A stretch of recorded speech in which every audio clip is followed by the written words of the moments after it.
Muy buenas noches, queridos dichosos. Bienvenidos a esta cada vez mayor comunidad de dichosos cuyo único requerimiento para pertenecer a ella es precisamente ese, gozar de la dicha de las palabras. Nosotros, como voceros de esa comunidad, les damos las bienvenidas y les damos una cordial invitación a que vengan y poco participen en esta sesión plenaria, si les gusta verlo así, semanal, sabatina, que formamos aquí los dichosos sentados a esta mesa. Bienvenidos a todos y paso la palabra inmediatamente a mis compañeros. Así es un programa sobre la dicha de las palabras, pero no solo sobre la dicha de las palabras, también sobre el poder de las palabras, como decíamos alguna vez hablando de la función performativa del lenguaje, pues las palabras hacen cosas. A veces decir algo equivale a hacer algo. Hay un ejemplo muy bueno, muy socorrido para ilustrar esto, que viene de Woody Allen. Woody Allen hablaba, por ejemplo, de los anticonceptivos orales en una sola palabra y decía: le pedí a una chica que se acostara conmigo. Ella dijo no. Los anticonceptivos orales en una sola palabra. Soy Nicolás Alvarado. Muy buenas Y lo dejo noches. mudo. Un anticonceptivo oral.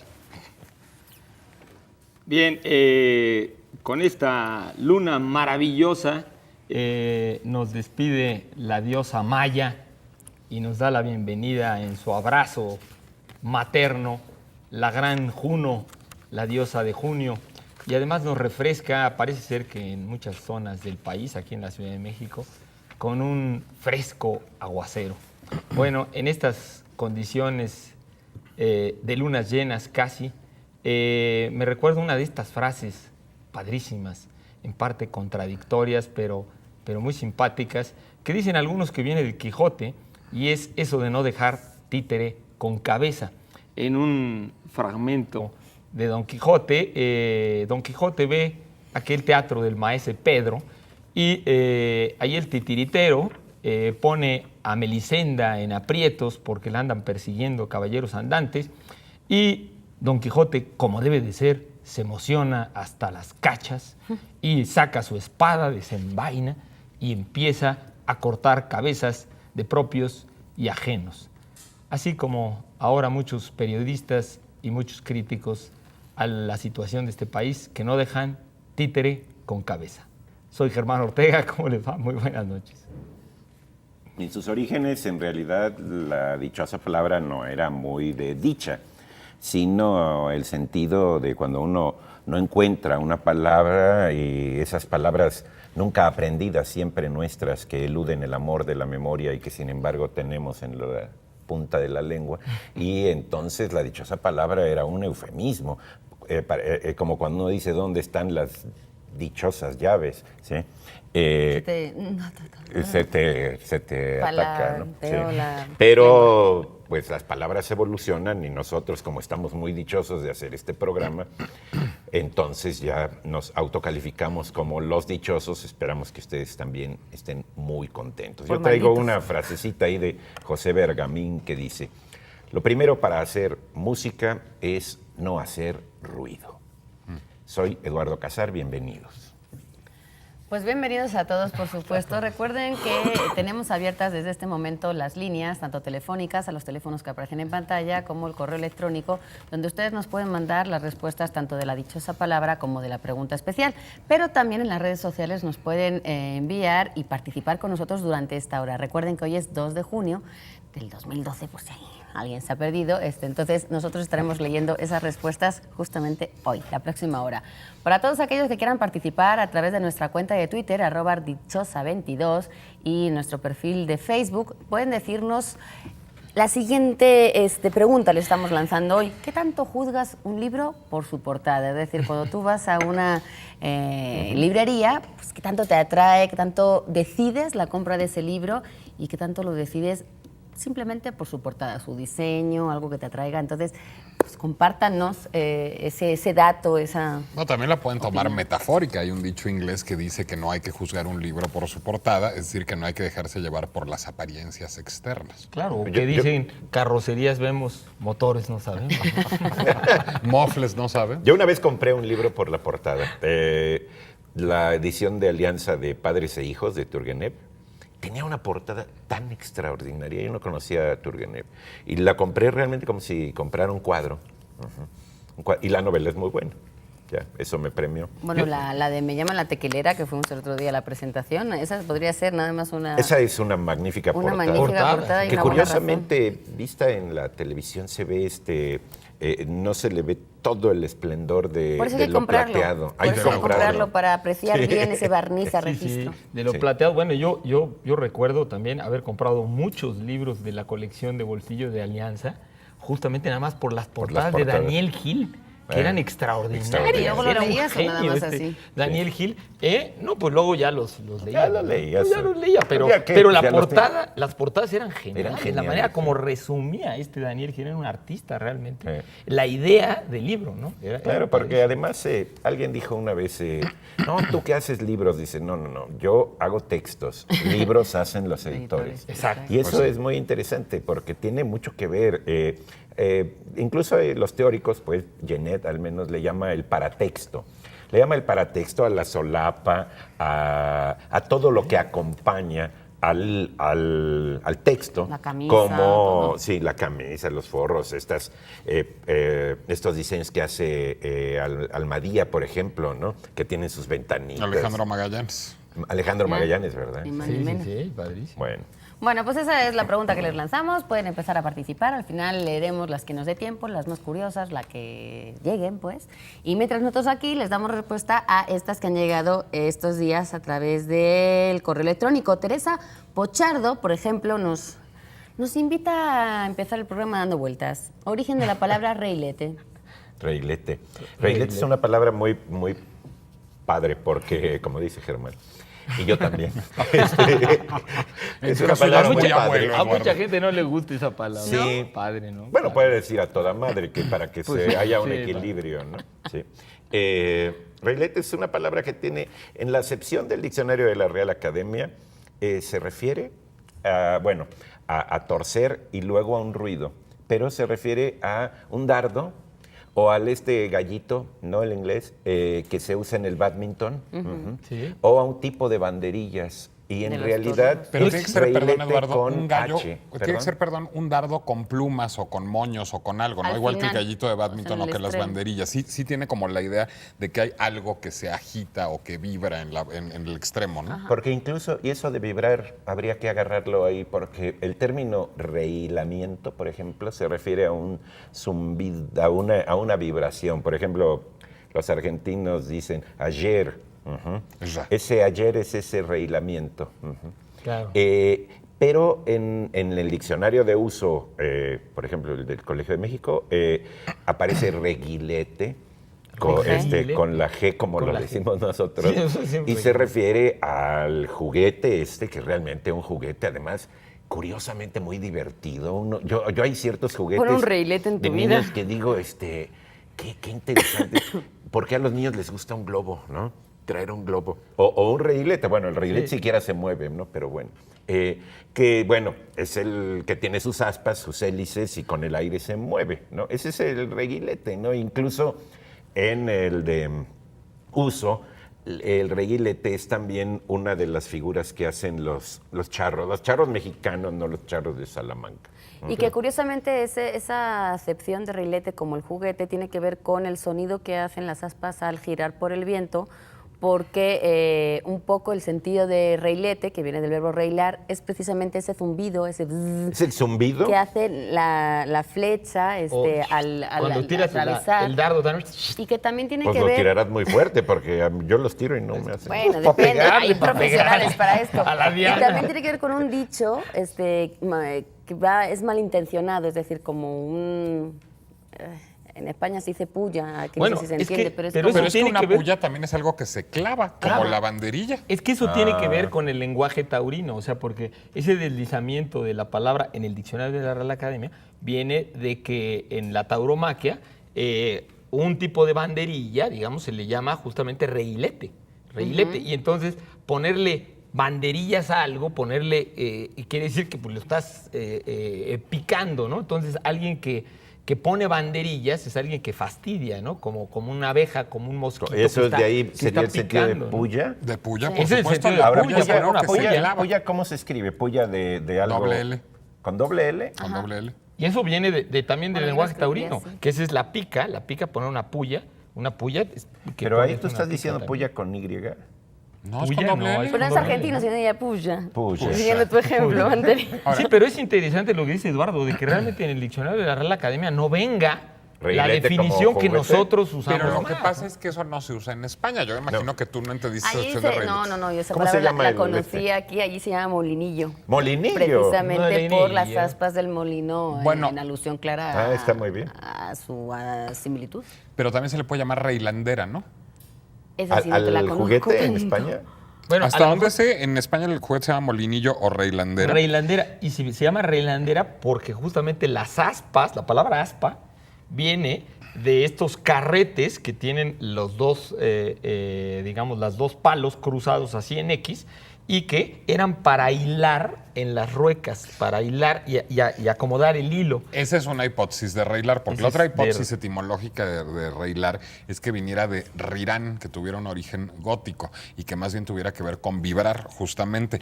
Porque sí, en efecto, se supone que pues, el hilo algo, digamos, se movía en la rueca, pero lo que dice Corominas es, bueno, tampoco se movía tanto como para justificar Como esa para de etimología repente, de bueno. vibrar. No, yo lo que decía era que no, ese sí, yo también coincido contigo y creo que de ahí viene. No, yo decía que la palabra aspa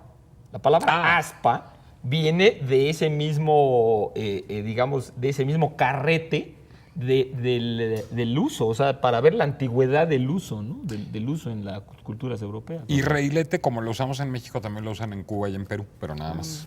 Con G también. Reguilete. No sé si ellos lo escriban con G, nosotros sí a veces. No, bueno, en Cuba decía reilete. Con la, sí. Anda No muy deben hacer la G, ¿no? acentuoso hoy. Oigan, No, deberíamos acentuoso. saludar a nuestros amigos del Museo del Reilete, que se encuentra en Pachuca, precisamente Hay un la museo ciudad del Reilete. del viento en México. Y los pastes. Que desde el 97... La Airosa Pachuca, La Airosa claro. Pachuca, La ahí Airosa está. Pachuca. Ese es un museo, pues parecido La al bella Papalote que tenemos aquí en la Ciudad de México. Es un museo científico para niños y, bueno, me imagino que mira, habrán qué tocado... padre. Sí, esto también. Sí, qué de bonito, ahí. el que se llama el del reguilete, ¿no? Sí. Yo una vez vi unas placas del estado de Hidalgo y tenía unas rayas así, azules, y entonces caí en cuenta, era el aire de la bella airosa. ¿Sí? Ya ves que, O lo que bueno, producía el viene siempre cabello. algún elemento representativo, Representativo. ¿Sí era? pues, las cabezas olmecas, etcétera, ¿no? Bueno, esa es mi hipótesis. Habría que preguntarle Hay al que preguntarle a diseñador. los que Habría dicen. Que que vayamos preguntar. a qué, a la A la Ay, dichosa. esa palabra. Recuerden que cada noche les mandamos una definición y que ustedes les invitamos a que nos escriban, esta sí, por correo electrónico y por teléfono, a la siguiente definición. Lugar de la casa donde los maometanos tienen a sus mujeres. Harem. No les estoy dando la respuesta, es un sinónimo. Por extensión, cualquier lugar de libertinaje sexual. Uno de los escenarios de una ópera popular del más grande músico del periodo clásico. Desde ahora nos pueden llamar, escribir para decirnos y un poquito más buena adelante, esa. para aquellos que nos estén viendo en México y en vivo, les presentaremos los libros. Yo nada más quería hacer un pequeño comentario. Claro, es una expresión común que se usa, pero la palabra maometano normalmente no les gusta a los musulmanes, ¿eh? No les gusta la palabra maometano. Le pedimos una disculpa entonces. Sí, porque ¿Cuál dicen habría que usar? cristianos son los que siguen a ¿Cuál? Cristo, pero que ellos ¿Cuál dicen usamos? que siguen a Alá, ¿no? Que Entonces que se les llamaría, gusta lo que digamos correcto sería maometano, ¿no? Musulmán, ¿no? Musulmanes. O Aladino, ¿Eh? ¿no? Si sigues a Alá, pues eres Pues Aladino. sería Aladino. Aladinos. Baladino. Bueno, pues vamos con otra pregunta. Esta vez nos la mandó Marcos Ramos y nos pide misteriosa Agatha Christie, pero como arqueóloga. Ajá. O sea que Como Sí, como un su caso. lado aventurero. Bueno, a Nico le encanta la novela policial, o sea que él tendrá mucho que decir. Pero no acerca especialmente Agatha Christie, fíjate. ¿No te gusta Agatha Christie? Bueno, pues A mí- Agatha a mí Christie. tampoco. A ti tampoco. Bueno, Agatha Bueno, pues vamos a Christie- hablar de arqueología, menos Vamos a mal. hablar de arqueología. Bueno, primero, para ver, bueno, esta escritora inglesa, primero hay que decirlo que después de Shakespeare es la escritora de habla inglesa, ¿no?, más leída en la historia, ¿eh? Con mucho. La UNESCO, desde la década de los 60, lo ha mencionado y lo ha repetido ahora. O sea, nadie ha publicado tanto, ha publicado pues varios miles de millones de libros en diferentes idiomas, más de 300 idiomas ha sido traducida esta ¿Cómo cuántas escritora, novelas ¿no? escribió doña Agatha? Escribió más de 75 novelas nada más. Y obras de teatro. Y obras de también. teatro escribió cerca de 20, ¿no? Por ahí. Y Y escribió muchas muchísimos influidas cuentos. por la arqueología. Sí, curiosamente. muchísimos cuentos. Justamente, a mí digo que está bonita la pregunta porque una cosa que me parece muy padre de los escritores es que a veces pues no ponemos mucha atención al contexto en el que se gestaron sus obras, ¿no? En el caso de Agatha Christie, realmente Ven y dime cómo vives, que es una biografía de ella. Ella en su segundo matrimonio estuvo casada con Max Mallowan, que fue nombrado Sir por la reina, en Inglaterra por la reina, y también ella fue nombrada Dame, justamente no solo ella por sus trabajos, digamos, como escritora, pero realmente Max Mallowan es uno de los más grandes arqueólogos del cercano oriente. Bueno, de O hecho, sea, ella escribe Ven, dime cómo vives justamente cuando él está en la guerra y ella está no solo extrañándolo a él, sino extrañando todas las expediciones arqueológicas que ha hecho con él sobre ese libro. Claro, y que realmente gran parte de su vida se la pasó en ese ambiente de la arqueología en el cercano oriente. Y de hecho, muchísimas piezas que están en el Museo Británico, sobre todo marfiles de Nimrud, de Tel Brak, de Arpachilla y de muchos lugares del cercano oriente en los que su marido fue primero asesor de otros arqueólogos y luego director de esas excavaciones, ella los conservó y mucho de su ingenio, incluso para limpiar estos objetos con sus cremas para que no se rompieran estos marfiles, mucho de la cerámica. Ella se volvió una experta en reconstruir objetos de cerámica. Ella era prácticamente una arqueóloga, ella recopilaba los datos y la información y hacía las cronologías. Ella se volvió una extraordinaria fotógrafa también del sitio, tomaba ¿Y fotos. se ve eso en sus obras? ¿Hay novelas de Agatha Christie con temas arqueológicos? Muchos, Muerte bueno, en el muerte en el Nilo. De hecho, cuando ella se muda y ya un buen rato sin volver a Inglaterra, sus amigos le reclamaban un poco que no sabía nada de su vida y escribió una novela que era casi autobiográfica. Exacto. Sobre en qué consistía su rutina, su cotidianidad en Siria, en Irak, porque Claro. estuvo en Ur viviendo mucho Ven, tiempo. dime cómo vives. Sí, ahora muchas de las novelas realmente son totalmente autobiográficas en las que ella cambia los nombres. Por ejemplo, Leonard Woolley, uno de los grandes investigadores de la arqueología que exploró Ur, una de las más antiguas ciudades o la más antigua ciudad del mundo, cuando estaba Max Mallowan, su marido, investigando junto con Woolley, la esposa de Woolley, Catherine, pues se ve que no se llevaba al principio bien, pero luego no se va muy bien con Agatha Christie, y Agatha Christie la pone en una novela prácticamente como una de las asesinas, ¿no? Como una, Sí, es como lo una bonito mujer de así. las Qué bonito novelas que ser puedes escritora. ejercer venganzas. Era lo que iba a así, decir. ¿no? Sin derecho a réplica. Y Sí. cosas que le pasaron. Bueno, en el crimen en el Expreso Oriente es algo que realmente ella se enteró por el periódico de cómo una vez el tren del Expreso Oriente quedó atrapado en la nieve varios días y cómo la gente estaba asustada de si llegaban a salvarlos y todo. Muchas de sus novelas, tiene varias novelas en Egipto, tiene una obra de teatro que se llama Akenatón. Asesinato en Mesopotamia. entre las Asesinato en novelas. Mesopotamia, exactamente. Y No, muchas pero con están personajes ubicadas. arqueólogos, además. Exactamente. Y de hecho su marido, que es padrísimo, su marido cuando se casó con ella en segundas nupcias, le dijo el marido, oye, pues yo vivo aquí en unas condiciones muy, muy difíciles de arqueología y pues aquí no hay teléfono, las carreteras son muy difíciles y todo. Y pues yo estoy acostumbrado, si te gustan, sacar muertos, yo saco muertos de los hoyos y me la paso investigando sobre muertos. Y ella le dijo, no te preocupes, a mí me encantan los cadáveres, ¿no? Y realmente es... He producido algunos. la energía con la que ella vivió ahí en su autobiografía es fantástica, de cómo mantenían en ese medio arqueológico tan difícil, en unas condiciones de calor, de tiendas de campaña horribles, etcétera. Además, mantenían- ella Está se traducida en la involucraba. autobiografía, ¿eh? Sí, sí. Yo una vez la vi, pero no la compré por Porque no te error. gustó ¿Por la portada? No, a lo mejor no me... No, lo que pasa es que yo realmente no conozco a Agatha Christie. Lo que he leído no me ha atraído tanto. Y entonces dije, no. Y luego al otro día fui y ya la habían comprado en las librerías de viejo que se Una ponen señal. afuera de la Es que facultad. Agatha Christie es, digamos, la versión más elemental de la autora de novelas de detectives. Es decir, lo que escribe Agatha Christie son whodunits, es decir, es un término inglés que se usa para hablar de aquellos libros donde se busca descubrir quién fue el asesino. Entonces hay una fórmula, hay un cartabón en donde hay una serie de sospechosos Que quedan encerrados. que quedan encerrados en un cierto en un lugar. cierto lugar. ¿Cuál Hay- es el nombre, perdón? Whodunit. Whodunit. Who, O sea, de who, done, quién, it, done, quién hacer, quién it, hizo, quién lo hizo. A mí Nosotros eso me- escribimos con J, Judoni. A mí eso me aburre un poco, porque además, digamos, a mí lo que me gusta mucho de la novela negra tiene más que ver con la tradición de la novela negra estadounidense, en donde hay un detective que hace cosas. Es decir, en las novelas de Dashiell Hammett, o en las novelas de Raymond Chandler, o en las novelas de Mickey Spillane, hay un detective que sale a la calle y hace cosas, que enfrenta dilemas morales. En cambio, el esquema, digamos, del whodunit pues es como una formulita muy tradicional. Hay una casa o un tren, alguien muere, sorpresivamente. Pero la película es, esa de Asesinato en el Expreso, esa es una película muy Ah, la Sí, película ha me habido gustó varias mucho. versiones, De incluso hecho, muchas está versiones. Hasta basada Lauren en el Bacall, viaje Ingrid que ella Bergman. hizo desde Inglaterra a... Y que hacía muy frecuentemente a en el Siria, Expreso Oriente. precisamente En el Expreso Oriente. invitada por esta familia. Y de hecho ella se involucra, igual que en su primer matrimonio, se casa con un piloto Al militar, primero, sí. Se va a la guerra mundial y ella se mete como voluntaria, como enfermera. Ah, eso es muy bonito, sí, Ahí de su ella vida. empieza a un poco a estar cerca de la muerte y a ver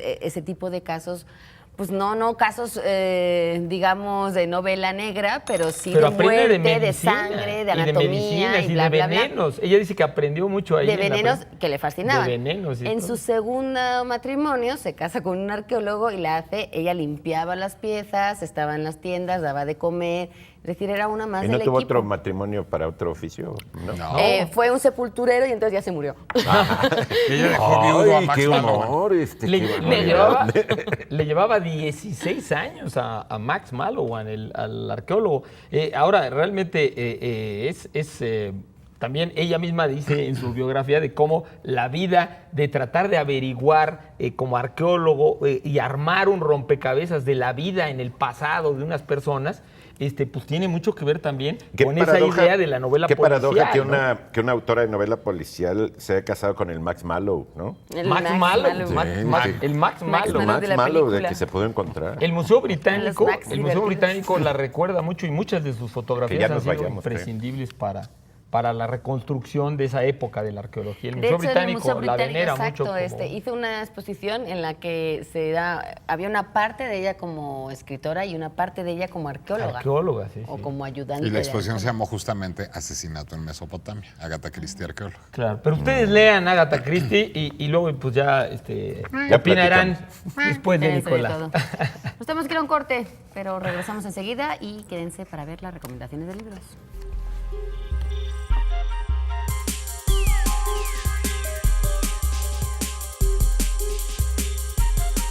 Esta noche la dichosa palabra responde a la definición lugar de la casa donde los musulmanes, acotado y batizado por Germán, tienen a sus mujeres. Es un sinónimo de harem y por extensión es cualquier lugar del libertinaje sexual. Uno de los escenarios de una ópera popular del más grande músico del periodo clásico. Para todos aquellos que nos manden la respuesta tanto por correo electrónico como por teléfono, ¿se podrán llevar, Eduardo? Tenemos el Pequeño Larousse ilustrado en su edición 2012, 100 años custodiando la lengua española. Aquí está este Pequeño Larousse ilustrado imprescindible. Y hablando de parejas literarias famosas, pues aquí tenemos otra, Joseph Conrad y Jessie Conrad. Jessie Conrad, su mujer, escribió esta memoria de su vida con Joseph Conrad, este extraordinario escritor inglés de origen polaco, el autor del Corazón de las Tinieblas, y bueno, pues se publica entre los muchos otros libros que escribió Jessie Conrad y que han sido olvidados. Esta está editada por Sexto Piso. Ahí está padrísimo, Sí. Ahí está padrísimo. Un tipazo ese Joseph. Ahora sí, con corte.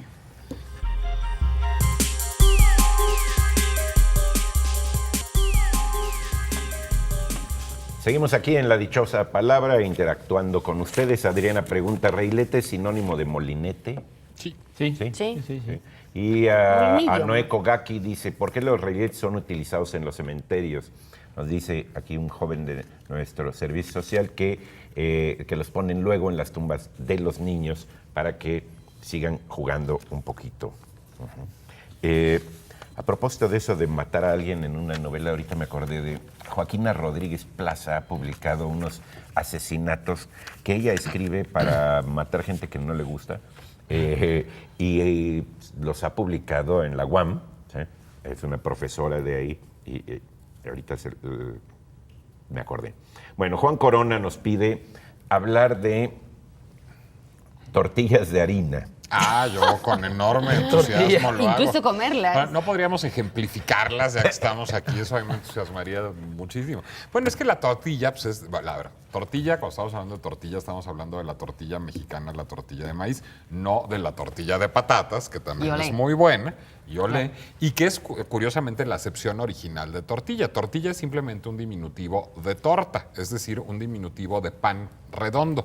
La tortilla de patatas, pues es una suerte de pan, aunque no tenga harina alguna, pero bueno, digamos, es una masa hecha de huevo y patata, y entonces por eso se le llama tortilla. En México, los españoles utilizaron por metonimia la palabra tortilla para denominar este disco, este pan, digamos, sin levadura, de maíz.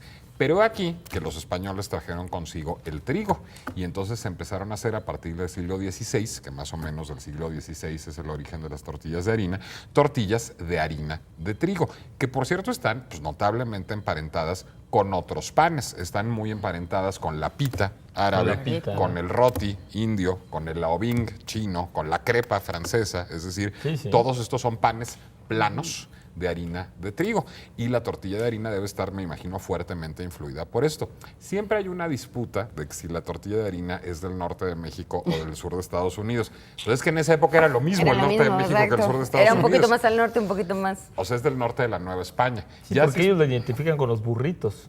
En Estados Unidos. Las tortillas de burritos. Los burritos se supone que sí son de Sonora, específicamente. Es decir, la tortilla de harina nace en el siglo XVI, en lo que hoy es la frontera en Estados Unidos, pero en esa época era simplemente el norte de la Nueva España.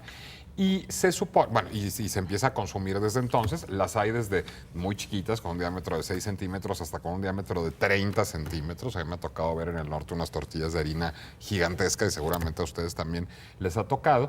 Y a partir, pero esto es un fenómeno del siglo XX, como de los años 20 o 30, se empiezan a hacer, o a llamar así, supongo que ya se hacían desde antes, los famosos burritos. Un burrito, pues es un taco de tortilla de harina enrodado. Un taco de harina también se le llama en el norte de hecho, que normalmente lleva queso o carne o frijoles, o ya en la versión que se hace en Estados Unidos lleva además arroz y lechuga y crema y no sé qué tantas cosas. Hay tres hipótesis de por qué a los burritos se les dicen burritos. Una es que porque se parecerían a la oreja de un burro, cosa que a mí me parece bastante dudosa.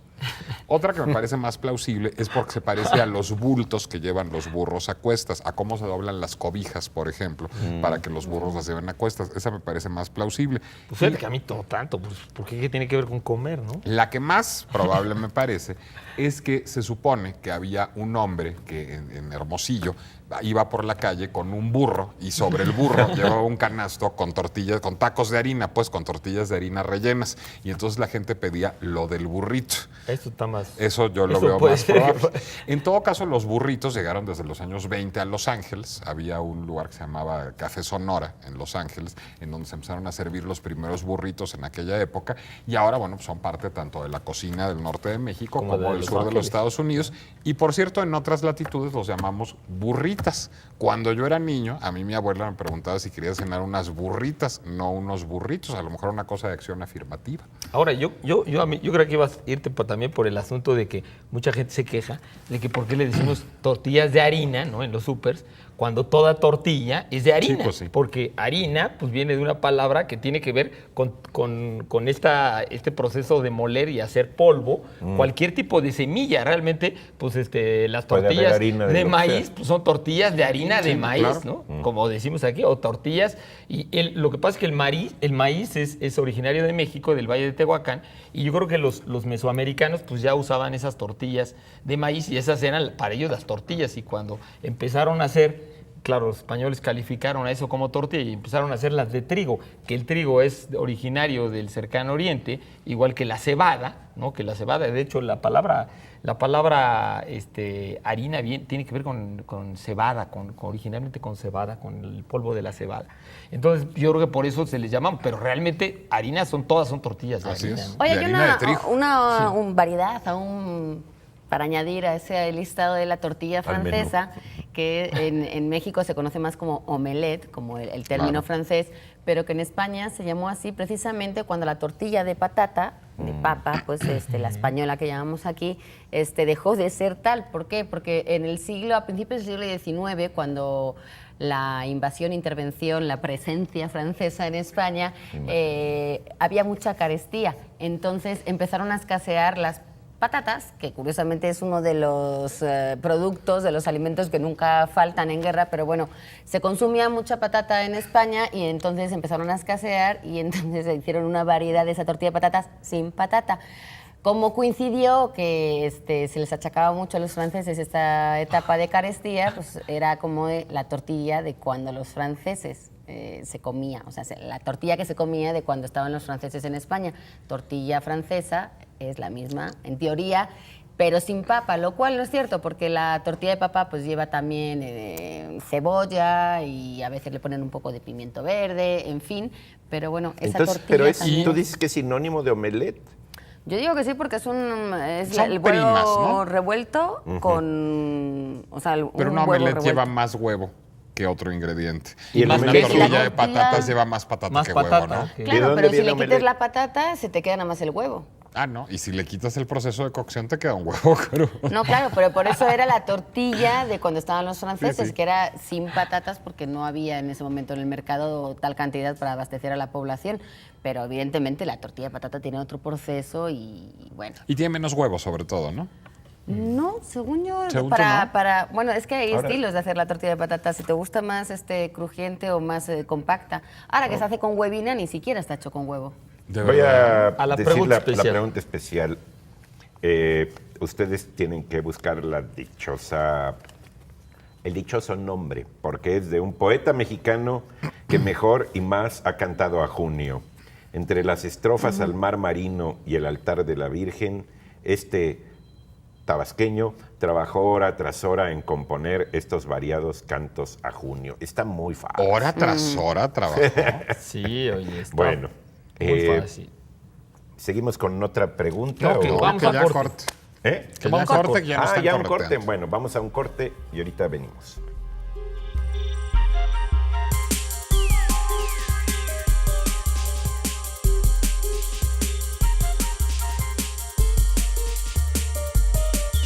Poeta mexicano, tabasqueño, que muy bien, mejor que muchos ha cantado a Junio. Ese es el dichoso nombre que buscamos.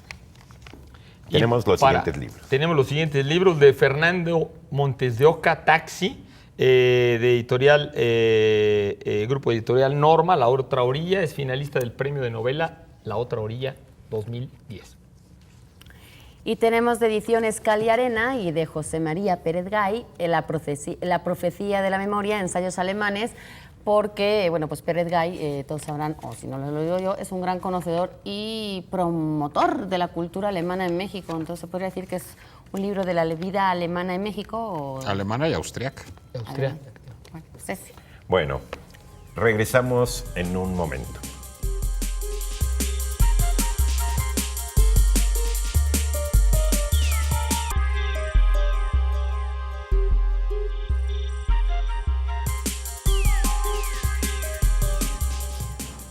Lupita Tanori dice que en Hermosillo hay burros de metro. Si lo puede uno comer, no lo paga.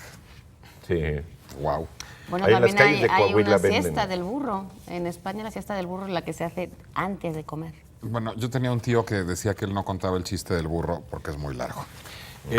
Seguimos en La Dichosa Palabra, un elegantísimo programa de televisión. Nuestra dichosa palabra de esta noche es... Como acaba de ser demostrado. Exacto. Lugar de la casa donde los mahometanos tienen a sus mujeres. Harén, por extensión, cualquier lugar de libertinaje sexual. Uno de los escenarios de una ópera popular del más grande músico del periodo clásico, que a mí me produce verdaderos raptos líricos esta ópera. Ya Qué para que bonito. más barcos no podamos Sí, ser. sí.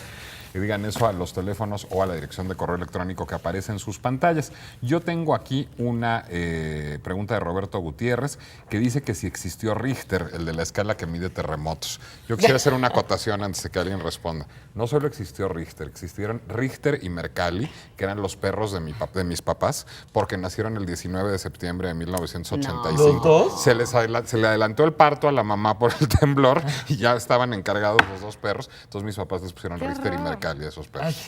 Bueno, Unos pero terribles muy cosas. apropiado ese bautizo, desde luego, sin duda, porque son las dos personas que le dieron nombre a las escalas de medición para un poco darle un número, un alcance, una dimensión a los temblores, a los terremotos que vienen sucediendo desde que la Tierra es Tierra. Sí existió, claro que existió, se llamaba Charles Francis y era un estadounidense, nacido en Ohio. Y no era perro.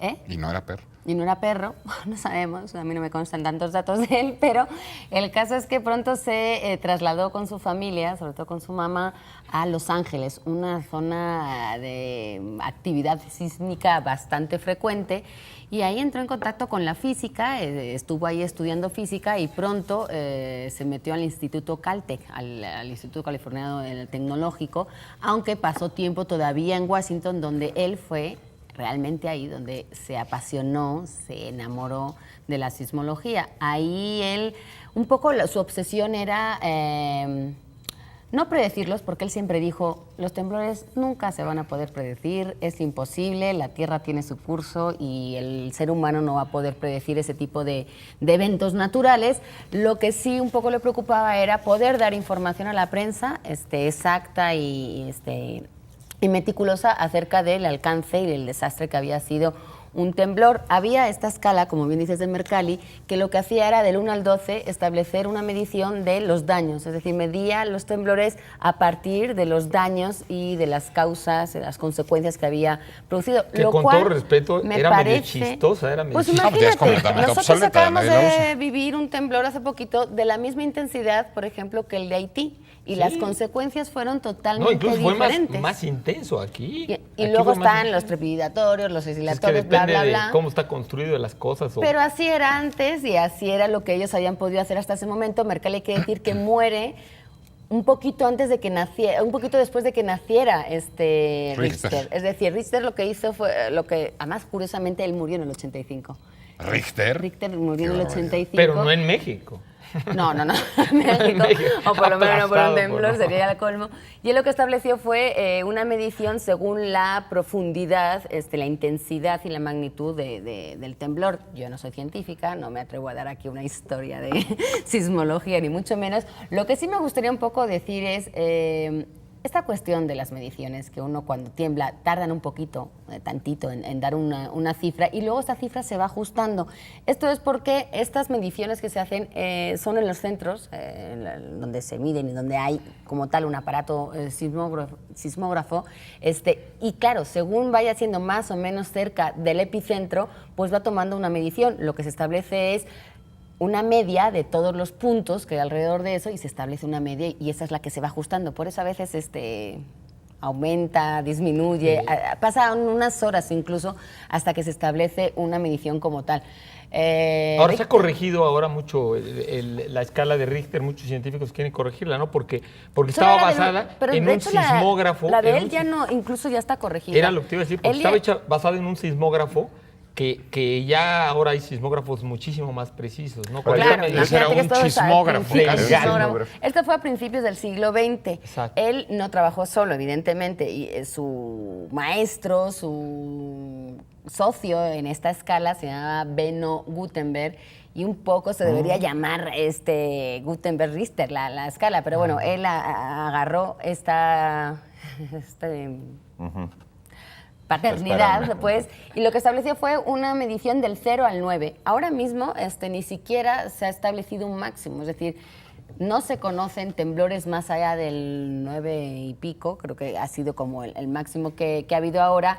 Él se dedicó a estudiar terremotos que hubieran sucedido anteriores, no sé hasta qué antigüedad, pero el caso es que no se conoce ahora mismo ninguno, por lo menos en la era en la que se han podido registrar estos terremotos, mayores de 9 y cachito. Entonces, Tampoco no hay tenemos un muchas límite. ganas de Oye, conocerlo. No Yo tenemos tengo- ninguna, pero no la hay. Yo tengo en la casa un libro de Richter. ¿Ah, Se sí? llama Introducción a la Estética. Lo que pasa es que hay otro Richter que es Jean-Paul Richter, conocido vulgarmente en el bajo mundo de la filosofía y de la literatura como Jean-Paul. Ujú. Se quitó el Richter, yo creo, para que la gente no se asustara. Para no comenzara- provocar para no sacudidas. provocar sacudidas, sí. Y es uno de los románticos alemanes. Yo no he visto, al menos, traducciones de sus novelas, que tiene varias, pero esta es una formulación de la estética romántica, de su propia poética, donde uno de los elementos básicos es el humorismo. Lo publicó una editorial que se llamaba Hachette de Buenos Aires. Pues fíjate que yo en la Sí, casa la tengo un disco de Richter. Tengo un disco de Max Richter, que es uno de mis compositores favoritos, que se llama The Blue Notebooks, y es un disco particularmente melancólico. ¿Cómo se llama y el contemplativo. compositor? Max Richter es un gran compositor de música ¿Hay un contemporánea. pintor? Bueno, también. Ah, bueno, un Gerhard Richter me gustaría mucho tener, Un pero Gerhard para eso Richter. sí no me alcanza. O para que también, Está también hay un Pisces. músico, Hans Richter Hasser. Pero un ¿saben famosísimo músico. que la escala de Richter de la que habló Laura no es la única escala de Richter?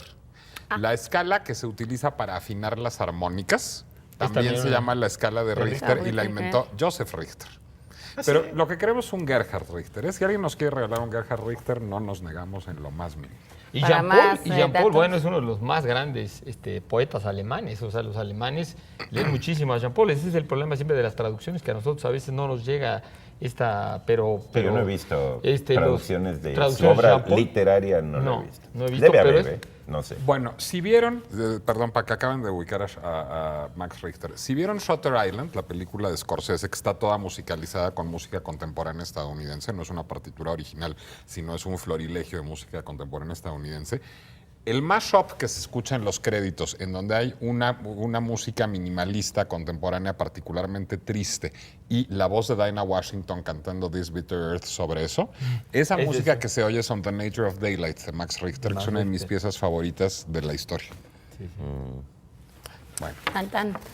después de haber repasado a toda la familia Richter, vamos a unos La mensajes comunidad y richteriana. volvemos en la dichosa palabra. Parecen los Ortega, ¿verdad?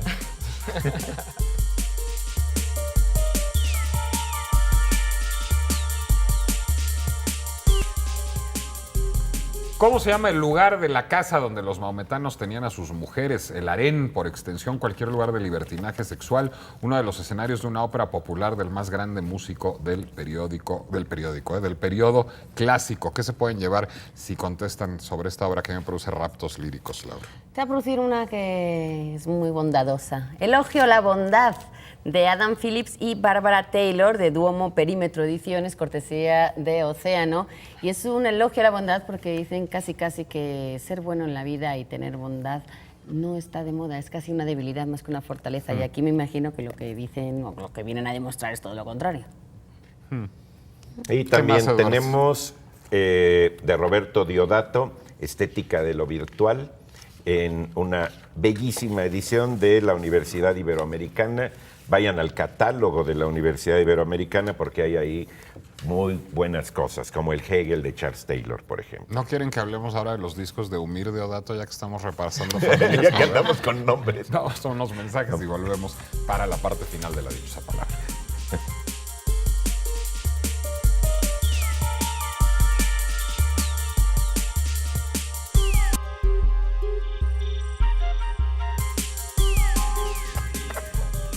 ¿Qué tal? ¿Cómo les va? Aquí seguimos en la dichosa palabra. Yo quiero mandar un saludo allá a Mérida, Angelina del Río Cabañas, por su cumpleaños, y también a su familia y también a su huésped.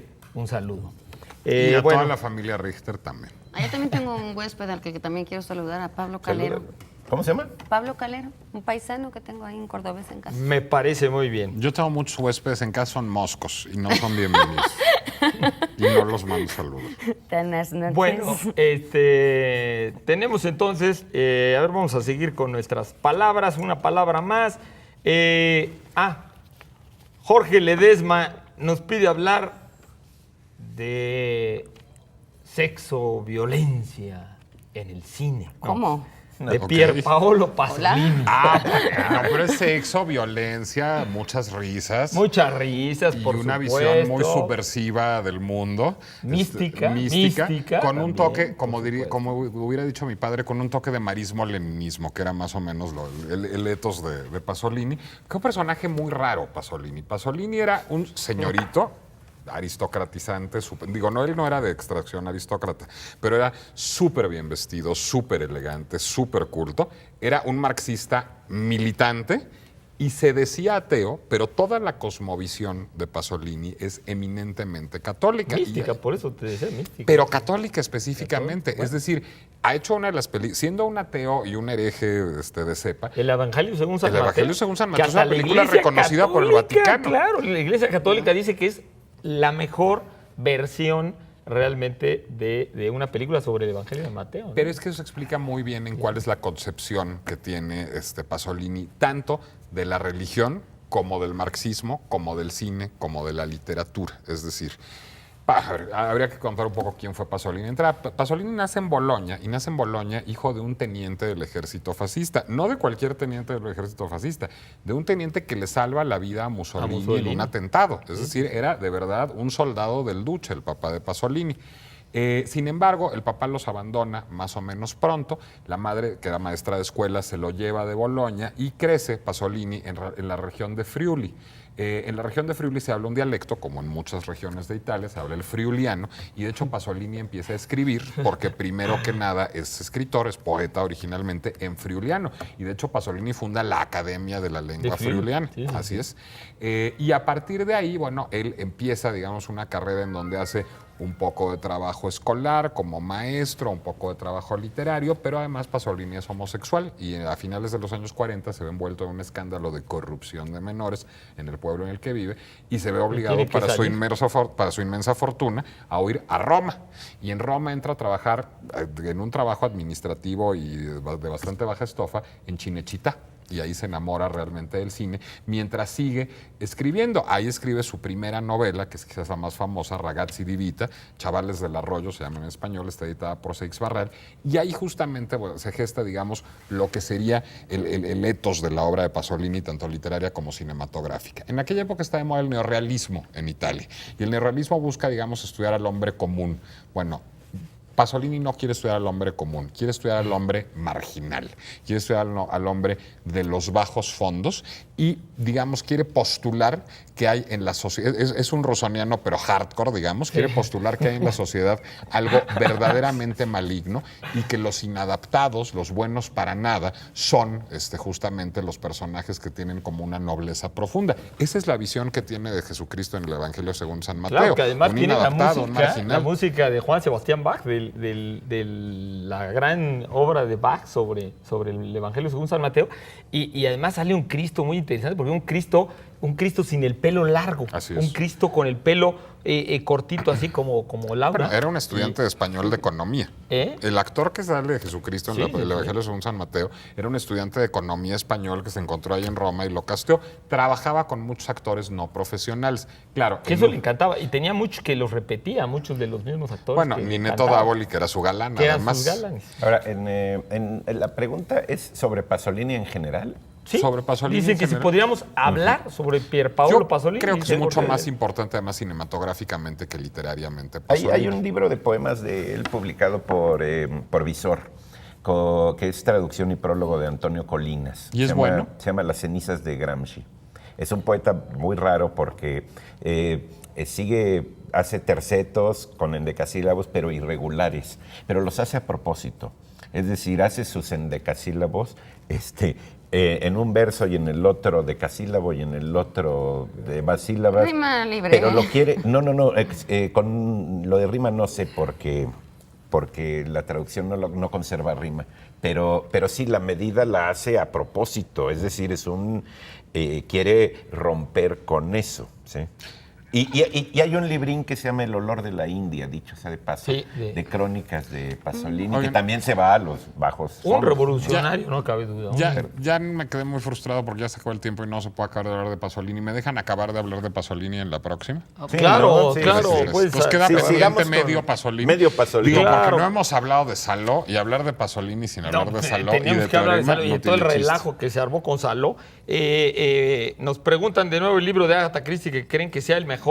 Bueno, pues la ratonera es una de las obras que más se ha representado en la historia del cine, ¿no? Que ya Mejor es que hablemos de vayamos Bueno, a... vámonos a ver ahora ya las respuestas, nuestra dichosa palabra del día de hoy. Lugar de casa donde los maometanos tienen a sus mujeres, o de los musulmanes tienen a sus mujeres, harén, por extensión, cualquier lugar de libertinaje sexual. Uno de los escenarios de una ópera popular del más grande músico del periodo clásico, Serrallo, el rapto del Serrallo de Wolfgang Amadeus Mozart. Pregunta especial, poeta mexicano que mejor y más ha cantado a junio, entre las estrofas al mar marino y el altar de la Virgen. Este extraordinario tabasqueño trabajó hora tras hora en componer estos variados cantos a junio, maestro también en la preparatoria de mi padre, que le mando un abrazo a mi padre, don Carlos Pellicer. Vamos con las respuestas y lo que dijeron. También yo les recomiendo mucho que vayan a la librería del Fondo de Cultura Económica de Cine Lido, que hay una exposición extraordinaria de doña Elvira Gascón, unos dibujos padricísimos, no se lo pierdan, vayan mañana mismo. ¿Qué dijeron a ver de Pues las aquí hay un portadas de los poco libros? de todo. Neftalizan Román Romero dice algo bastante interesante. Dice, jamás, recordamos que decían lo de la portada, que tanto era importante. Es mejor por la contraportada, es lo primero que leo y si logra capturar mi atención, ese libro viene a dormir conmigo. Bueno, Carolina dulces Franco sueños. dice, la seducción comienza con el título, más bien que la portada, pues, ¿no? Aquí hay 3 respuestas brillantes. Saror dice, yo los olfateo. Mardoque Aguilar dice, la portada es la forma de vestir de los libros. Y Alejandra Cruz Peña dice, si así fuera no me habría casado con mi esposo. Está buenísimo. Mande. Muchos dicen aquí que no se fijan mucho en la apariencia física. Aquí dicen que un 80%, dice Hugo Sí, aquí nos dicen Almeida. 50-50. Y Miguel Ángel Salgado lo que O nos 90, propone 60, es seguir el 90. consejo de Oscar Wilde, que decía que la belleza externa no era lo más importante, sino lo único. Totalmente de acuerdo. Ay, Oscar Hay Wilde, muchos, hay se estaba muchos. haciendo ahí, Dependiendo de la agosto. editorial, sabemos la calidad de la traducción, contenido, autores y adaptaciones, que dice Lisette Valenzuela. Bueno, ya nos vamos. Y bla, bla, bla. Bueno, no da tiempo a leer todos, gracias. Vaya bien. Nos vamos, Adiós. Laura, Eduardo, Nicolás Germán. y a todos ustedes. Vean la luna hoy en la noche que está increíble. Hasta el sábado. Hasta el ¿Cuándo? sábado siguiente. ¿Cuándo? Un abrazo a todos.